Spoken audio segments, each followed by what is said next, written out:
welcome back to the Aquarium of Niagara's Educator, Ask an Educator program. For today we're going to be talking a little bit about eels. Now back on April 1st we did talk about our electric eel who can be found up on our second floor. But today we're going to talk a little bit about some of the other eel species that we have here. So our electric eel is different from most other eels because it's actually not a true eel species. It's more closely related to goldfish.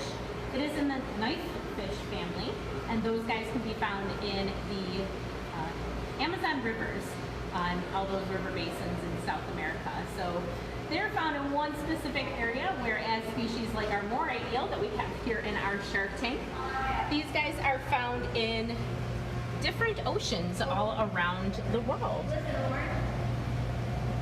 So these guys live in tropical waters, usually found within shallow waters down to about 40 meters. And there are about 200 species of moray eels, the largest being the giant moray at 8 feet, at around 66 pounds. The moray eel that we have here is called a Tessellata Mori Eel. So you'll notice he's yellow with those black spots. He likes to hide in some of those small crevices. So these guys can be found in Indo-Pacific waters along coral reefs. So this guy can get to a pretty decent size. He's probably close to 3 feet right now.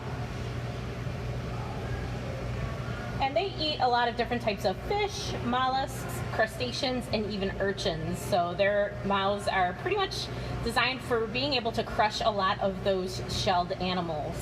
And one of the cool facts that I like to share about moray eels is they actually have 2 sets of jaws. So if you were to Google moray eel x-rays, oh, our shark just made an appearance there. If you were to Google moray eel x-rays and moray eel jaws, you would be able to see those 2 sets of jaws inside of their body. So what we usually see is their mouth opening and closing with jaws full of teeth. And then at the back of their throat, they have another set of jaws that will come forward to help guide the food down into their stomach.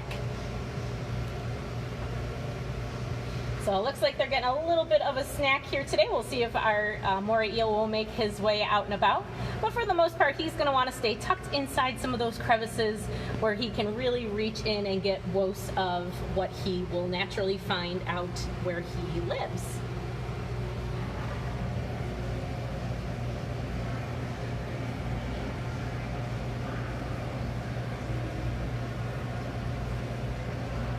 So another fact about eels in general is that these guys really don't have scales on their skin. They do have skin all over their body, but not scales like a fish would. These guys actually also have a mucus layer that will coat their skin.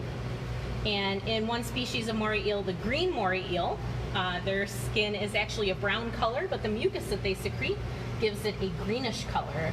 So that's why they are called green morays. For the most part, moray eels are nocturnal when they hunt. So they would be hunting at night. So looks like our eel's starting to show some interest. He usually knows when it's feeding time. And with all the activity increased by our fish and our sharks, he's definitely going to make his way out and about.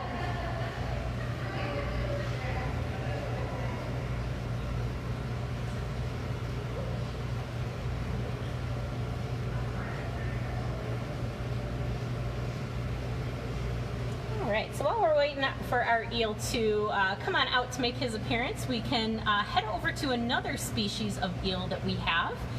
We actually have our freshwater species of American eels in our Great Lakes exhibit. So we're going to head right over to our Lake Ontario exhibit.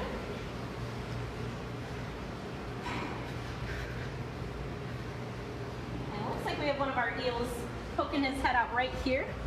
So I mentioned this is our Great Lakes exhibit. That means that these eels can be found in our Great Lakes. This is our American eel species. And they are found in freshwater systems around the Great Lakes here, but they will actually go out to the ocean to spawn or reproduce. So they can make their way through the Great Lakes, out the river systems that we have here into the ocean, where they're going to breed and lay their eggs. And then when they become adults, they'll come back into our local rivers and into our Great Lakes again.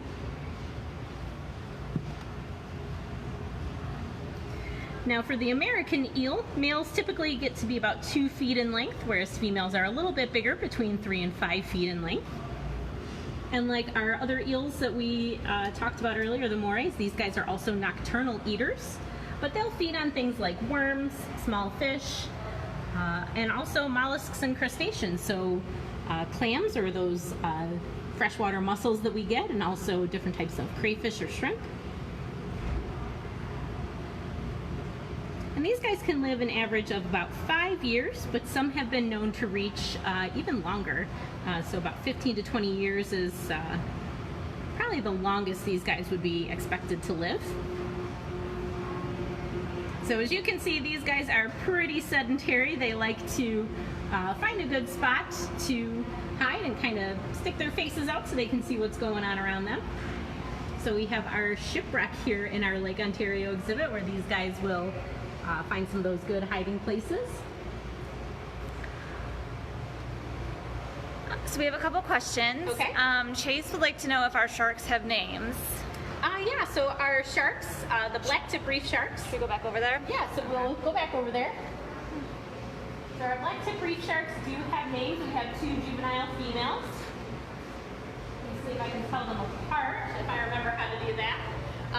So it looks Ooh, like... the eel's out too. So it looks like NATO is along the bottom. She's just coming up. So NATO is obviously inspired from Sharknado. And then the other one, who's kind of coming down along the reef there, making her way around, is Dart. So Dart's also another juvenile female. And then so Michael would like to know if we adjust the lights in the exhibits after hours. Yeah, absolutely. So just like, you know, us, we have daytime and nighttime cycles, and these guys do as well. So in the morning, we don't flick on the lights immediately. We turn them on one at a time slowly, just to get them adjusted. And then we do the same at night. So about, I want to say about like between 7 and 9 o'clock at night, depending on the time of the year, we'll start to shut down those lights a little at a time. And as you can see, our moray eel has made his appearance. Chase would also like to know if the sharks can swim to the surface. They can, absolutely. So most of the time they'll spend their days just swimming along the surface. Right now they know that there might be some food hanging around near the bottom of the exhibit, especially after their feed. So they're going to explore some of the bottom, maybe go into some of the nooks and crannies among the coral reef to look for some of that extra food.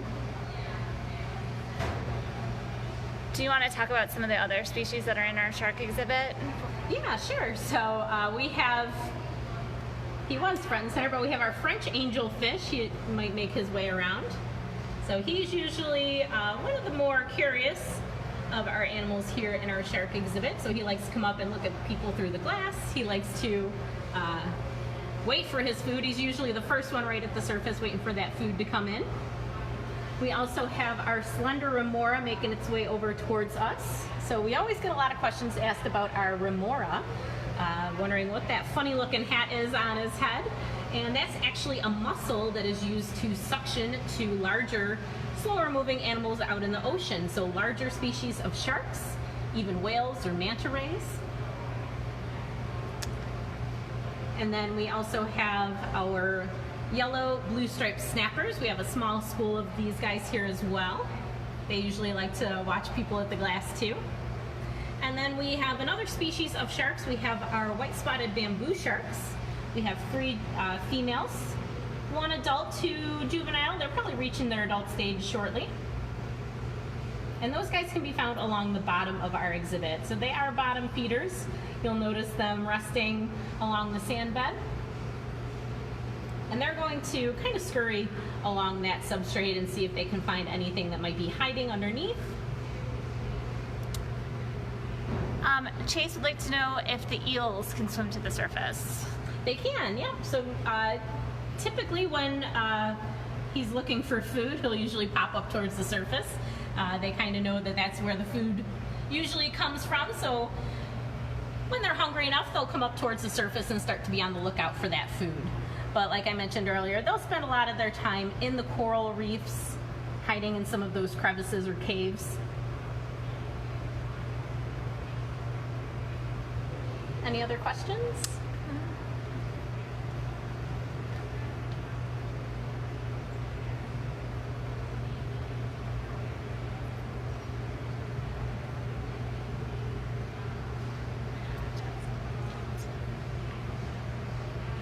All right, so do we want to head back over to our American eels one more time? See those guys? Sure. Okay, yeah.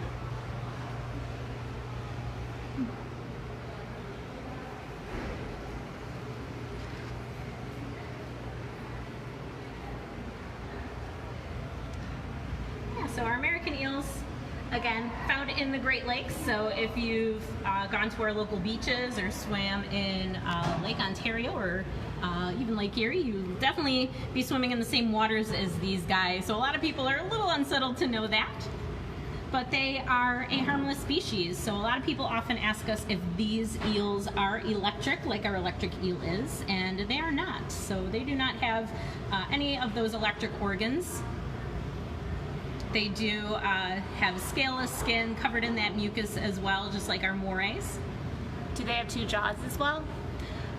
Not that I know of. I believe these guys only have the one set of jaws. They would feed, again, mostly on fish eggs, crabs, worms, crabs, sometimes frogs.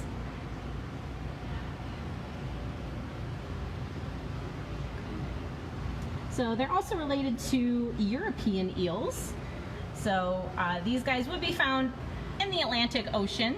So depending on where they come, where they're living in the Atlantic Ocean, they would come into those freshwater systems, either through Europe or on our side of the pond. So Bill is telling us that the Mori eel was actually his as a pet, and he donated it to us, and she has a name. Her name is Tessie. Oh, okay, yeah. So I do actually remember when the eel came into us from him. I remember, I don't remember his name personally, but thank you, Bill, for pointing that out. We definitely do remember that she came from a local owner. And Nicole would like to know how cold their water is. Okay, so for our American eels that we're looking at right now, these guys live in pretty cold waters. So not the tropical waters like our moray eels would be living in. So this tank, I want to say, is ranging in the 50s, low 50s to mid 50s. So pretty chilly. And then what other fish are in this exhibit? Okay, so we actually have one of our sturgeon making an appearance here. These guys are a really unique species as well. So that's lake sturgeon. They're probably heading close to 4 years old, the two that we have in here. We also have Atlantic and coho salmon. And we have one of the salmon who's kind of front and center here. You'll notice he has an enlarged lip underneath. That's just a sign of sexual dimorphism. So when they're mature, the male salmon will get that kind of hook at the bottom of their jaw. The ladies seem to like it, so it's definitely an advantage for them.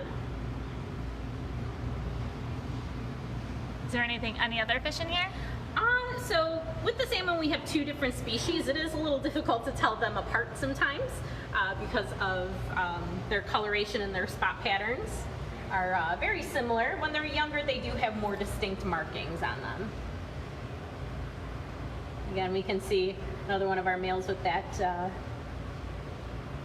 big hook on his lip, on his lower jaw.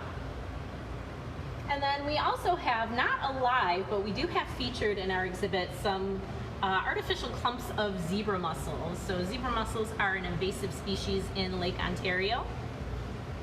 And like I mentioned, eels will feed off of mollusks, so those zebra mussels could be a food source for them. Also, sturgeon will eat them as well.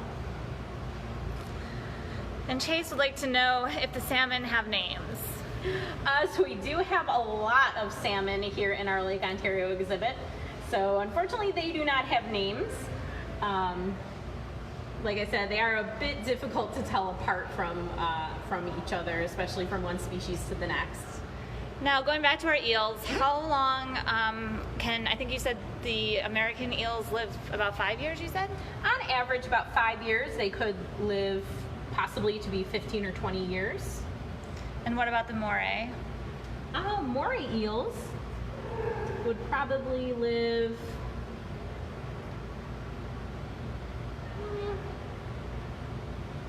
I would say probably close to the same, maybe a little longer. They do tend to get to be a little bit larger species. And Michael would like to know if we encourage breeding in this exhibit. So we don't discourage it if it happens. That's actually a good sign that we're doing everything right, that we're giving these guys the perfect environment for reproduction. So it's always a good thing to see. We definitely see a lot of breeding behaviors from these guys during certain times of the year. So they'll actually dig little spawning pits to lay their eggs. I don't know if we've had any successful fertilized eggs that have hatched.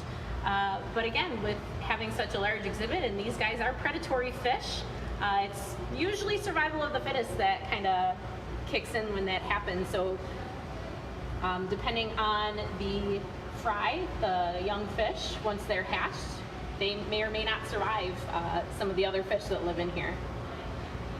And then, are salmon endangered? So that's a good question. These guys, a lot of them have been introduced into the areas just for fishing, but there are some native species as well. I don't think they are listed as endangered at this point, but U.S. Fish and Wildlife, as well as the New York State Department of Environmental Conservation, do make sure that the fish populations here are doing well, and obviously advising people when they do go out fishing to take the necessary precautions to make sure that we aren't taking too many of the species out of their natural environment. Now, can lobsters and American eels coexist? Yeah, so American lobsters are found pretty much along the Atlantic shore where these eels would be swimming in. So they could cohabitate the same areas.